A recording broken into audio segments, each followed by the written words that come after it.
Nós vivemos num mundo relativista, não é verdade? Você já se deu conta? A nossa sociedade, ela parte da premissa de que nada é absolutamente verdadeiro. Verdades relativas. Ovo é bom para o coração, ovo faz mal para o coração. A sociedade é dividida em verdades relativas. E estas são aquelas que mudam de padrão, conforme você está no Brasil, no Japão, na África do Sul. Variam com o tempo, se você se baseia com o ano 2017, com o ano de 2000, com o ano de 1500. Culturalmente, elas variam conforme a idade, o sexo ou posição social do indivíduo. Essas verdades relativas são sempre construídas a partir de um padrão, de um estereótipo e, mesmo sendo volátil, mesmo sendo imprecisa, mesmo sendo evanescente, a sociedade se apega a elas, transformando-as em leis, tabus, tradições. E quando menos se espera, estamos vivendo alguma coisa que não passa de uma verdade relativa.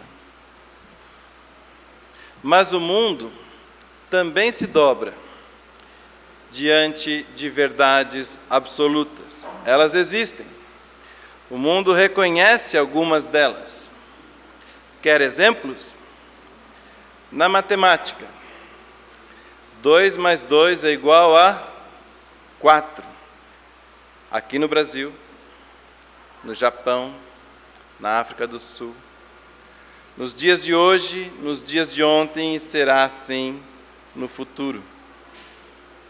Na física, a lei da gravidade, ela é aceita, reconhecida por todos como uma verdade absoluta. Na música, a escala musical, quem conhece? Do, ré, mi, fá, sol, lá, si, do. Ela é imutável. Ela está presente. Todos os autores, todos os compositores, todos os músicos, cantores se servem desta verdade. Ela é uma verdade absoluta. E por que são chamadas de verdades absolutas? Porque são imutáveis. Nem tempo, nem lugar, nem cultura podem modificar estas verdades. Imaginamos que nós criássemos uma seita e na nossa seita nós vamos abolir a lei da gravidade.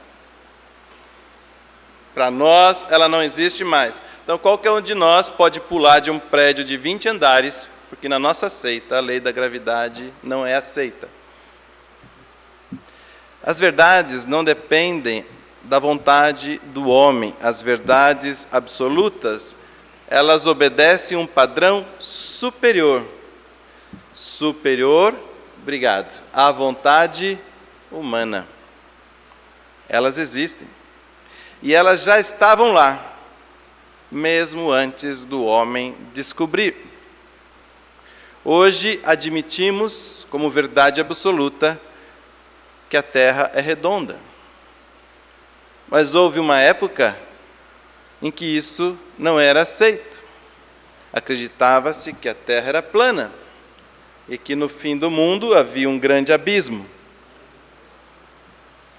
Mesmo depois de alguns autores terem estudado o universo, pesquisadores da antiguidade, Copérnico e outros, afirmarem que ela era redonda, como não podiam provar, ninguém tinha uma foto do planeta para mostrar, havia aqueles que aceitavam a teoria e havia aqueles que rejeitavam. Mas a verdade absoluta já estava lá. A Terra já era redonda, independente da vontade humana. O mais curioso é que essas verdades absolutas, elas podem ser aprendidas e podem ser ensinadas.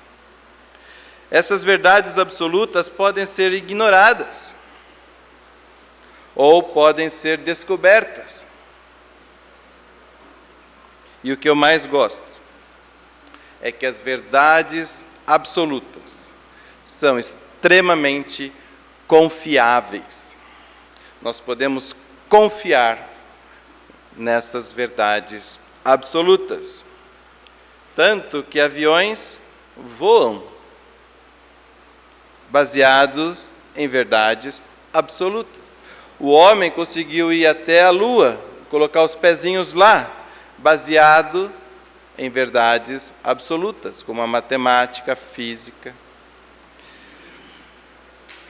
Casais têm filhos, graças a uma verdade absoluta.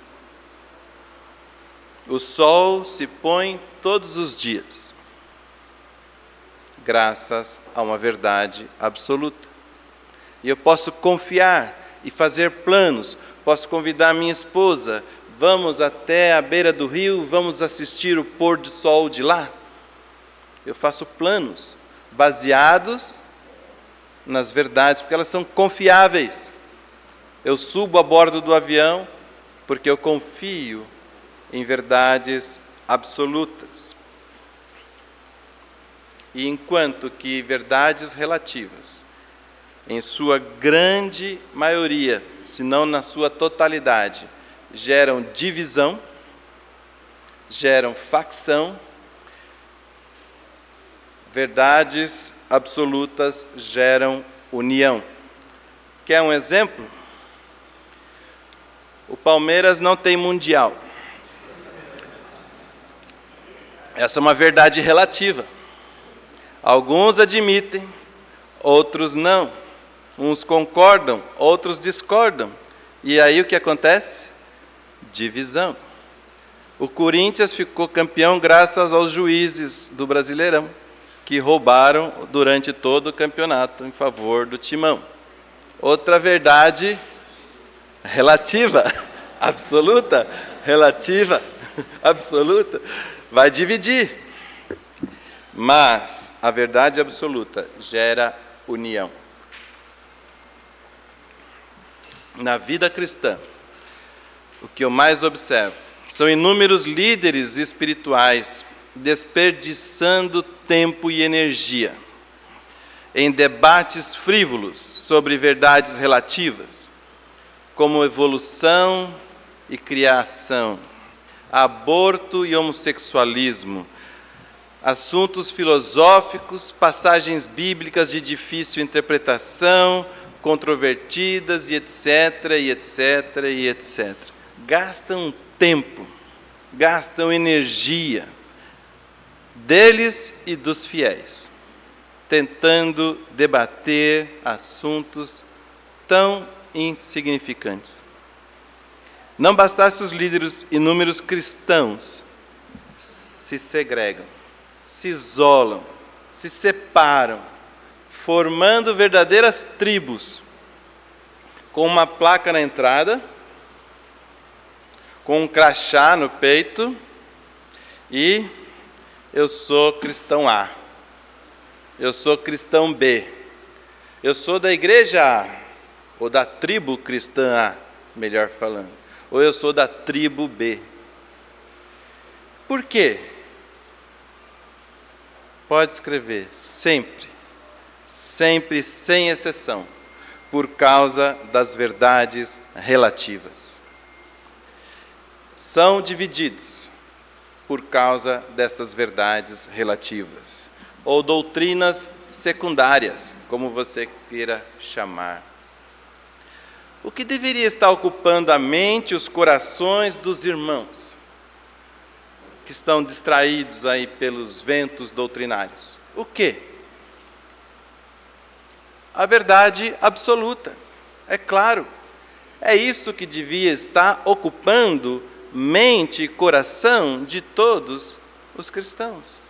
Todos da família da fé deviam se ocupar com a verdade absoluta. Existe um Deus, um ser superior, dotado de vontade, objetivo, qualidades, atributos. Deus é Deus no Brasil, no Japão e na África do Sul. Deus é Deus na atualidade, na antiguidade, na Idade Média, nos dias de Jesus e antes dele.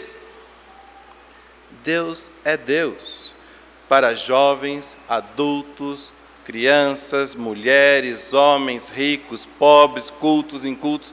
Deus é Deus. Essa é uma verdade absoluta, imutável e está acima da vontade humana. Talvez alguns não o conheçam. Talvez ainda alguns ignorem que essa verdade absoluta existe. Mas isso não faz ela deixar de existir. Deus não deixa de existir porque alguns céticos não acreditam nele. O cristão que crê e conhece essa verdade, a quem esse Deus já foi revelado por meio de Jesus Cristo, obviamente, deveria ocupar-se com os céticos. Deveria se preocupar com aqueles que ainda estão alheios a esta verdade absoluta. Aqueles que ainda não se convenceram da verdade. E por isso estão vivendo aquém, muito aquém do propósito que o próprio Deus criou e estabeleceu para a vida deles. Quantos céticos, ateus, incrédulos existem no mundo, existem ao seu redor? Jesus Cristo, o Deus encarnado, autor e confirmador da fé de todos nós, disse a todos os que o ouvissem, todos, de todos os lugares, de todos os tempos, Jesus afirmou: conhecereis a verdade e a verdade vos libertará. Porque a verdade é absoluta e ela é confiável e pode te dar liberdade. É um sólido fundamento, é uma rocha sobre a qual você pode construir a sua vida, edificar a sua vida. Mas como convencer o cético?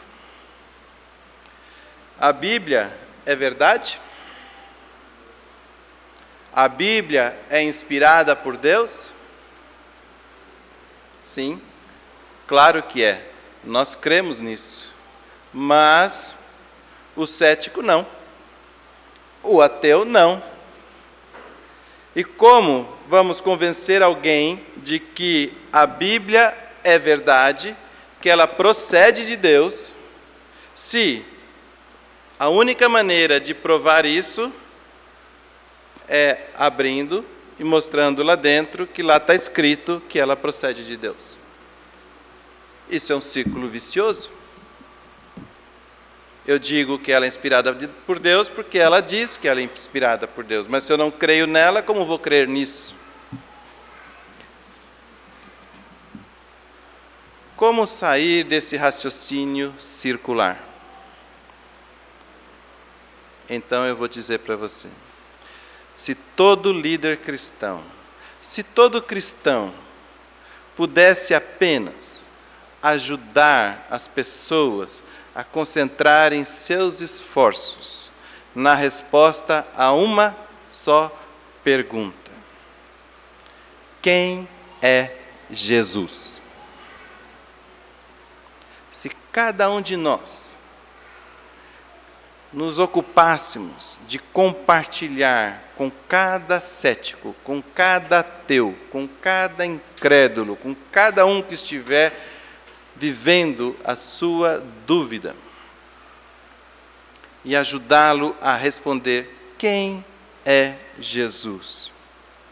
Isto por si só seria suficiente e fundamental para que ele descobrisse toda a verdade absoluta. uma verdade absoluta relativa a Deus. Gostaram dessa? Um trocadilho. Você pode conhecer, qualquer pessoa pode conhecer esta verdade absoluta. Ela está acessível, porque o que de Deus se pode conhecer, nos foi revelado. Pela vontade dele, Deus se manifestou, Deus se revelou. Não se ensina, e muito menos se discute, religião. Não se ensina credos. Não se ensina ritos, rituais, filosofias. Não se ensina verdades relativas.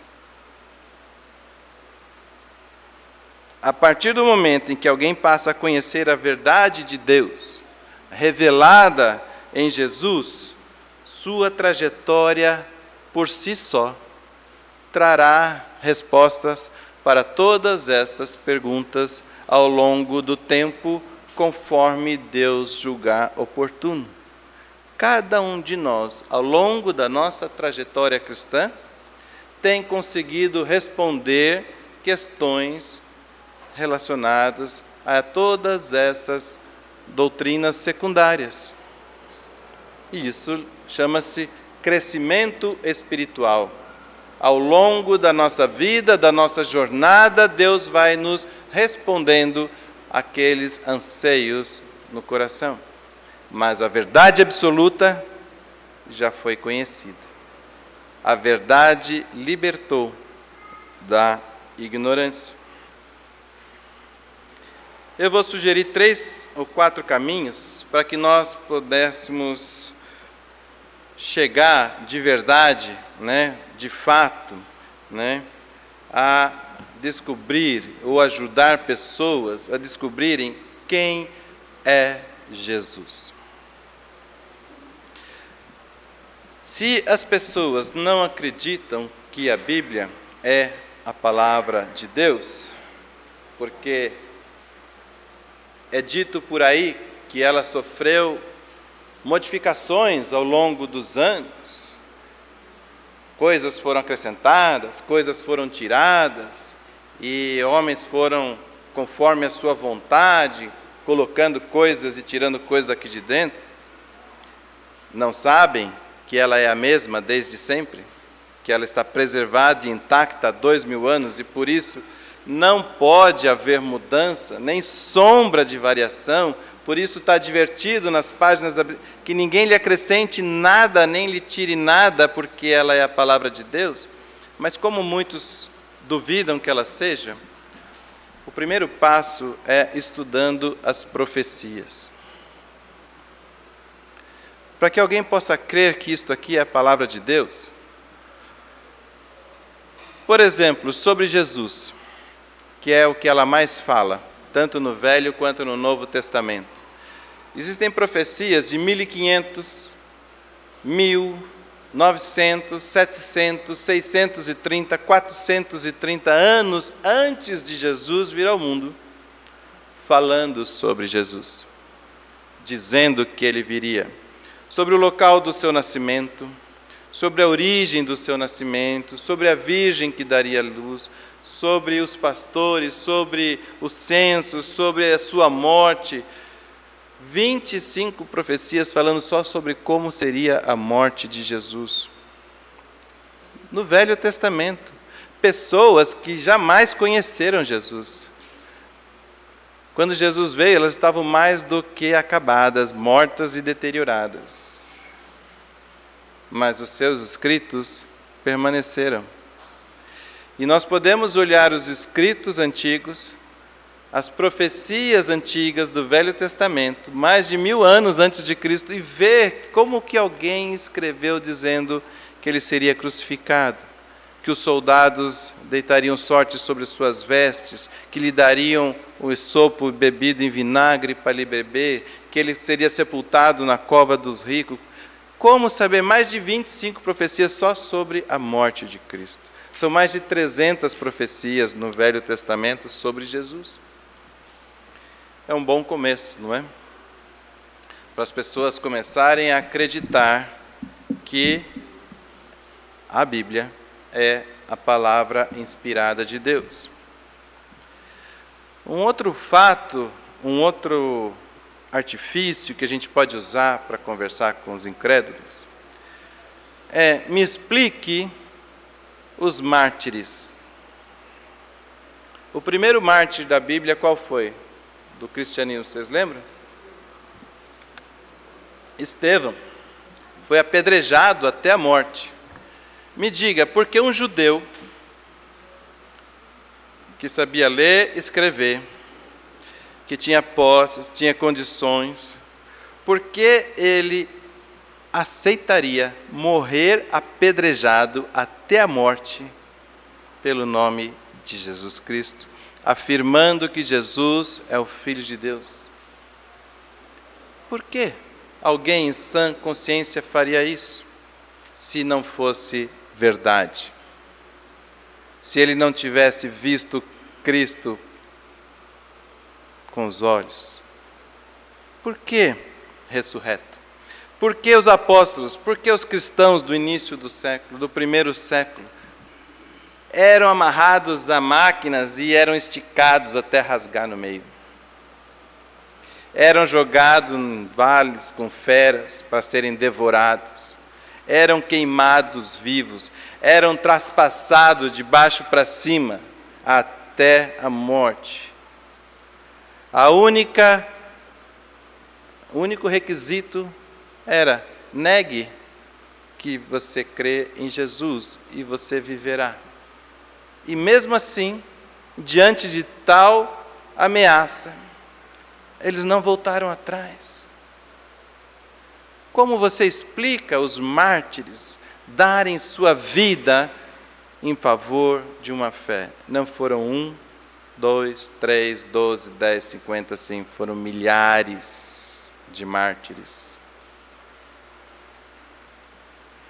Por causa de uma nova religião? Por causa de uma seita? Por causa de... Não. Ninguém faria isso por causa de uma religião. Mas depois de conhecer a verdade absoluta e ser liberto por ela, nós somos capazes de dar a própria vida e não negar essa verdade. Nos dias de hoje, no Afeganistão, na Turquia, em outros lugares pelo mundo afora, na China, em outros países comunistas ou muçulmanos, cristãos são mortos, torturados. Bíblias são contrabandeadas para que as pessoas possam receber a luz do Evangelho.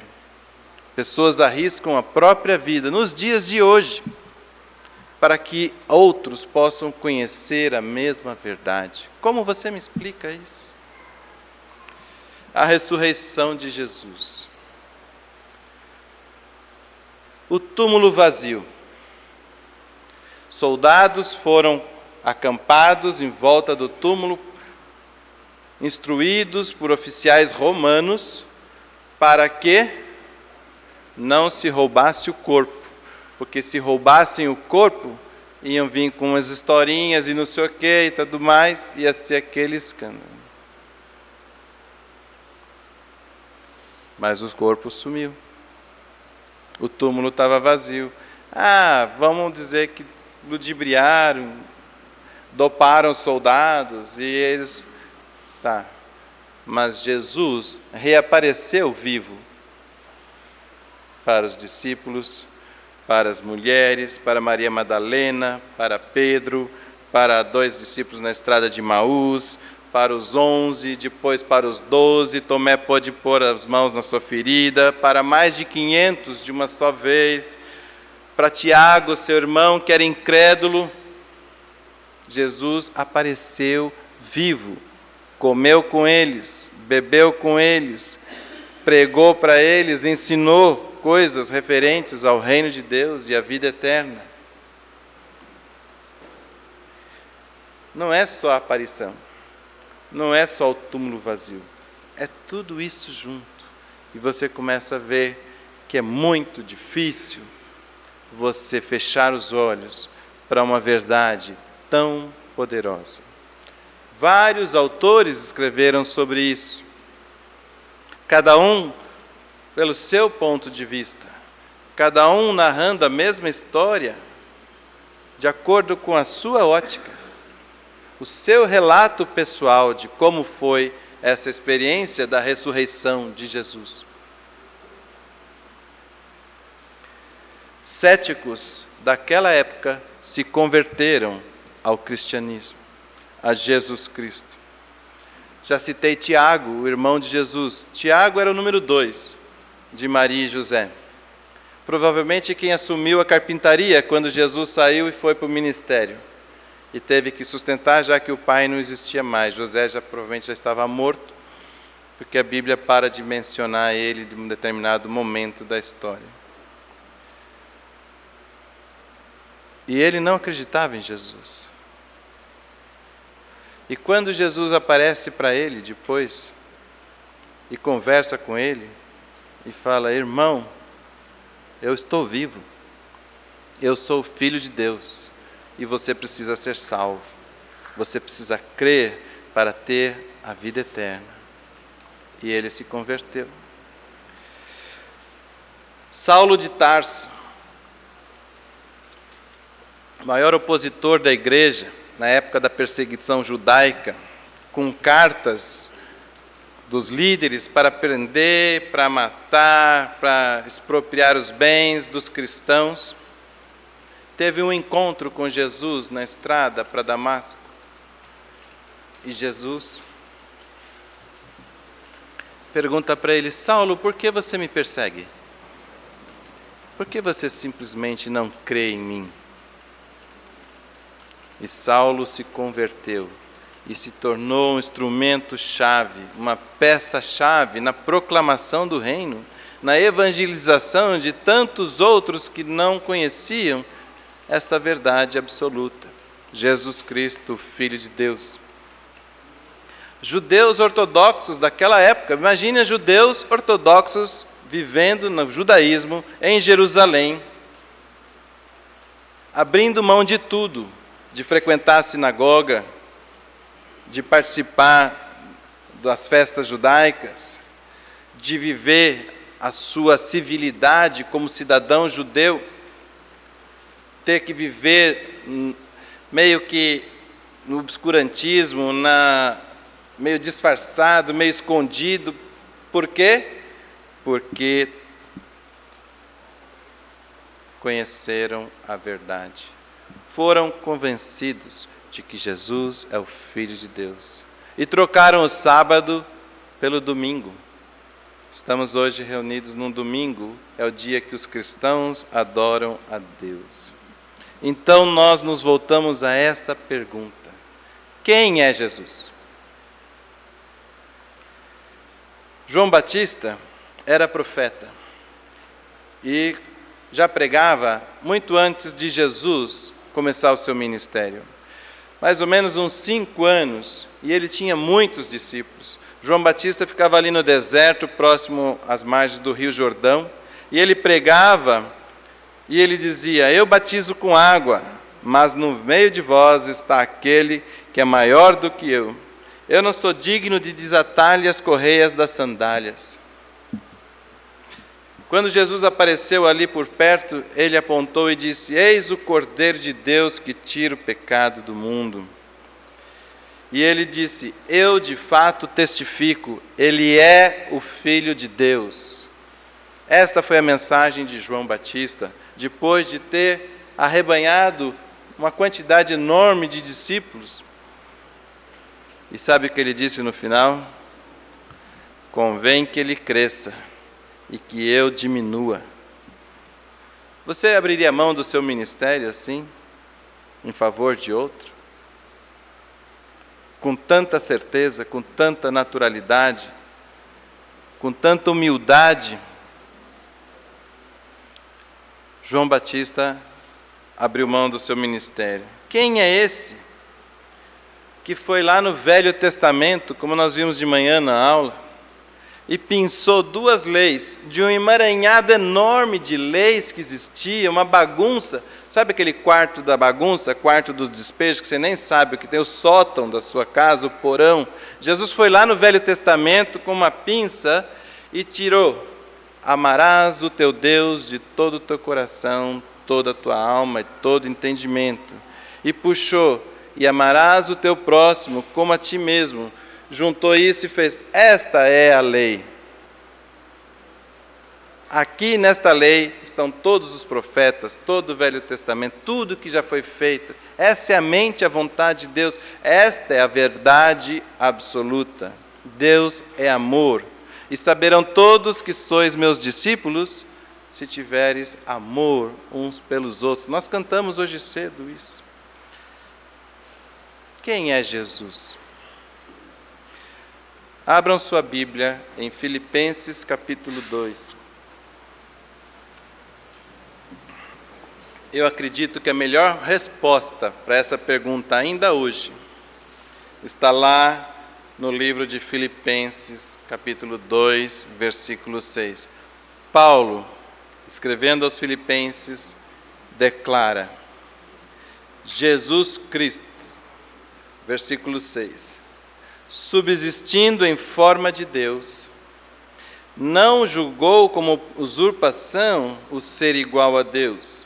Antes, a si mesmo se esvaziou, assumindo a forma de servo, tornando-se em semelhança de homens, e reconhecido em figura humana, a si mesmo se humilhou, tornando-se obediente até a morte, e morte de cruz.